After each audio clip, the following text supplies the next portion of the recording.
கற்களை எல்லாம் கலைகளாக்கி தமிழர்களோட பெருமையையும் புகழையும் உலகத்துக்கு உணர்த்தினவங்க பல்லவ மன்னர்கள்.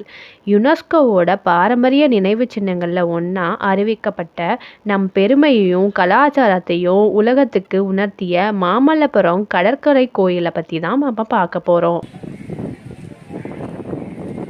இங்கே இருக்கிற குடைவரை கோயிலையும் கடற்கரை கோயிலையும் பார்க்குறதுக்கு 40 ருபீஸ் சார்ஜ் பண்ணுறாங்க இந்தியன்ஸ்க்கு.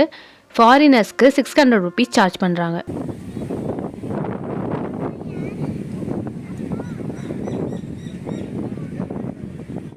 சிவனுக்காக ராஜசிம்ம பல்லவனால் கட்டப்பட்ட புகழ்பெற்ற இந்த கோவிலோட பெயர் சத்திரிய சிம்ம பல்லவேஸ்வர கிரிகம்.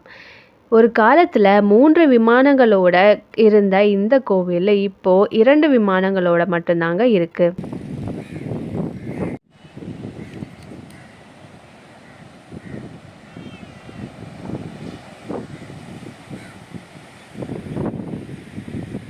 மாமல்லபுரத்தில் வங்காள விரிகுடா கடற்கரையை ஒட்டி இந்த கோவில் அமைஞ்சிருக்கிறனால இதை மாமல்லபுரம் கடற்கரை கோயில்னு கூப்பிடுறாங்க.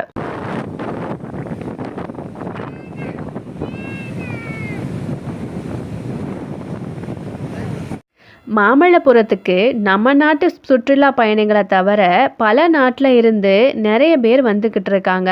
அதே மாதிரி அவங்கள கைட் பண்ணுறதுக்கும் சுற்றுலா கழகத்தில் இருந்து நிறைய கைட்லைனர்ஸ் இருக்காங்க. அந்த கைட்லைனர்ஸ் கொஞ்சம் அமௌண்ட் கலெக்ட் பண்ணிட்டு இங்கே இருக்கிற பிளேசஸை அவங்க லாங்குவேஜுக்கு ஏற்ற மாதிரி எக்ஸ்பிளைன் பண்ணுறாங்க.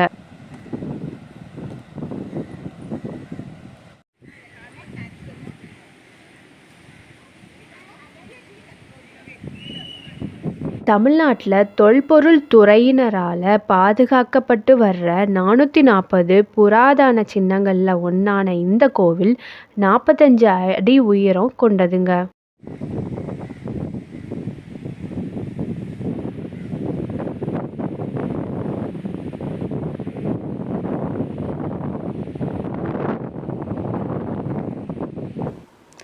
செஸ் ஒலிம்பியாட் 2022 நம்ம மாமல்லபுரத்தில் தான் நடத்தினாங்க. வந்திருந்த சீஃப் கெஸ்ட்க்கு எல்லாம் நம்ம கடற்கரை கோயிலோட உருவம் பொறிக்கப்பட்ட நினைவு சின்னத்தை தான் கொடுத்தாங்க. இதுவும் வரலாற்றில் இடம் பிடிக்குங்க.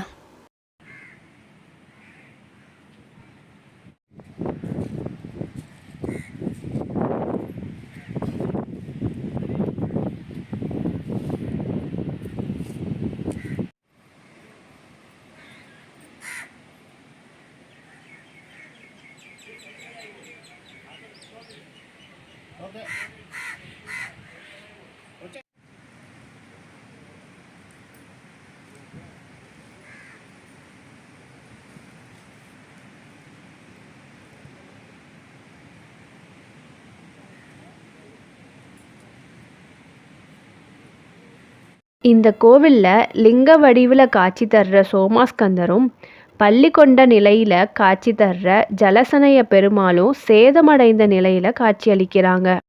இந்த கோவிலோட கருவறைகள் சிவன், திருமால், பிரம்மன், துர்க்கை, சுப்பிரமணியன் இவங்களுக்கானதுங்க. ஒவ்வொரு கருவறைக்கும் வெளியே 2 துவாரபாலகர்கள் எனப்படுற வாயிற்காப்பாளர்களோட சிற்பத்தை பார்க்கலாம்.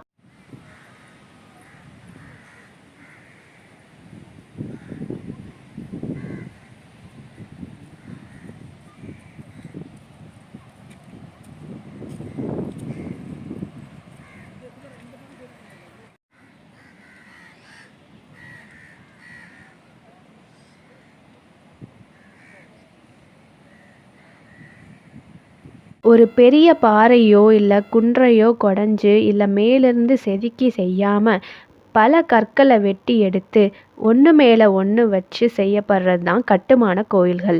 இங்கே 3 விதமான கட்டுமான கோயில்களை பல்லவர்கள் கட்டியிருக்காங்க. முகுந்த நாயனார் கோயில் தரையில் கட்டப்பட்டது, உலக்கெண்ணா ஈஸ்வரர் கோயில் மலை மேலே கட்டப்பட்டது, கடற்கரை கோயில் கடலோரமாக கட்டப்பட்டது.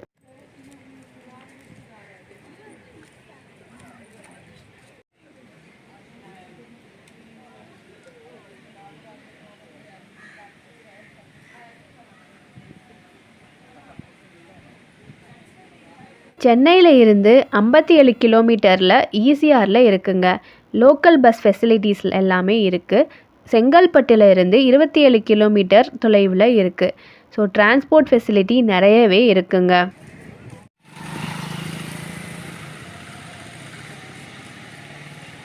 நீங்கள் இப்போ பார்க்குற இந்த சின்ன மலை மேலே இருக்கக்கூடிய சிற்ப காட்சிகள் அர்ஜுனன் தவம் செய்கிற மாதிரி இருக்கக்கூடிய முற்று பெறாத சிற்பங்கள் தாங்க.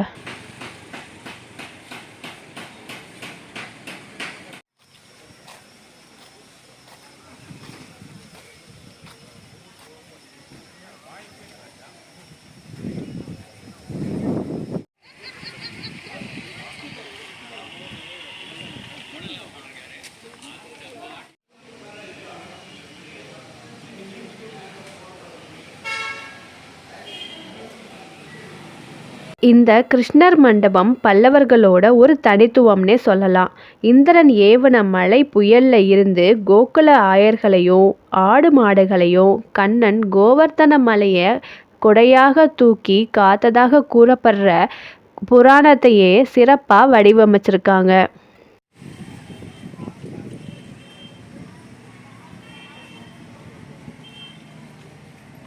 நாம் இப்போ வந்திருக்கிறது பஞ்சபாண்டவர் மண்டபம். இந்த மண்டபம் கிருஷ்ணர் மண்டபத்துக்கு வடக்கு பகுதியில் முற்று பெறாத நிலையில் இருக்குது.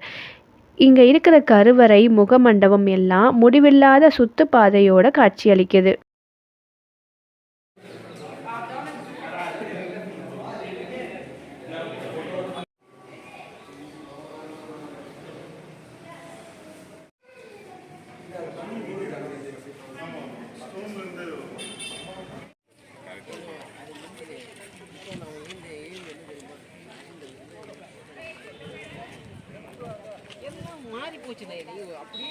சுமார் 30 மீட்டர் உயரமும் 60 மீட்டர் அகலமும் கொண்ட சிற்பங்களால் செதுக்கப்படுற இந்த பாறையை தான் அர்ஜுனன் தபசு அப்படின்னு சொல்கிறாங்க.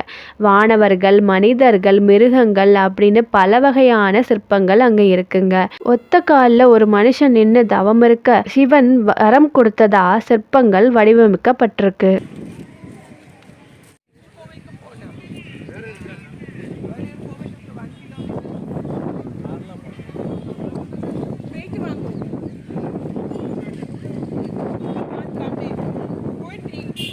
இயற்கையாகவே அமைஞ்சிருக்க இந்த பாறையை கிருஷ்ணனோட வெண்ணெய் உருண்டை கல்னு சொல்கிறாங்க.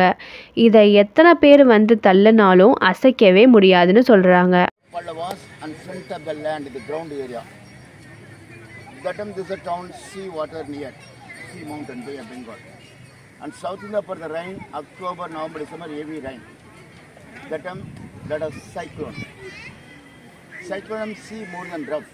இதுதாங்க திருமூர்த்தி குகை கோயில்.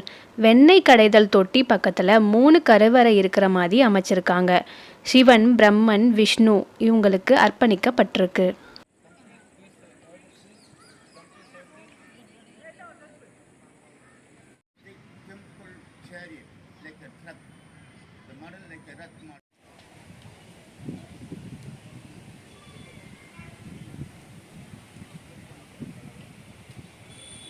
ஒரு காலத்தில் சிவன் கோயிலாக இருந்த இந்த இடத்துல லிங்கத்தை எடுத்துட்டு கணேசன் கோயிலாக மாற்றியிருக்காங்க. இந்த அமைப்பு பஞ்ச ரதங்களில் இருந்து வர்ற பீம ரதத்தை ஒத்திருக்கிறதா சொல்கிறாங்க.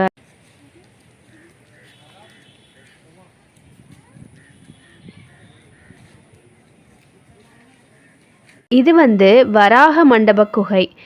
இங்கே இருக்கிற சிற்பங்களில் ஒன்று திருமால் வராக அவதாரம் எடுத்து பூமி தேவியை காப்பாற்றுற மாதிரி இருக்குங்க. இன்னொரு சிற்பம் திருமால் திருவிக்ரம அவதாரம் எடுத்து காட்சியளிப்பார். பார்க்குறதுக்கு அப்படியே அந்த கால நினைவுகளை நம்ம முன்னாடி பிரதிபலிக்கிற மாதிரி இருக்குங்க. இந்த இன்ஃபர்மேஷன் உங்களுக்கு பிடிச்சிருந்துச்சுன்னா இந்த வீடியோவை லைக், ஷேர் அண்ட் கமெண்ட் பண்ணுங்கள். அப்படியே நம்ம சேனலையும் சப்ஸ்கிரைப் பண்ணிடுங்க. அடுத்த வீடியோவில் சந்திக்கலாம். நன்றி மக்களே.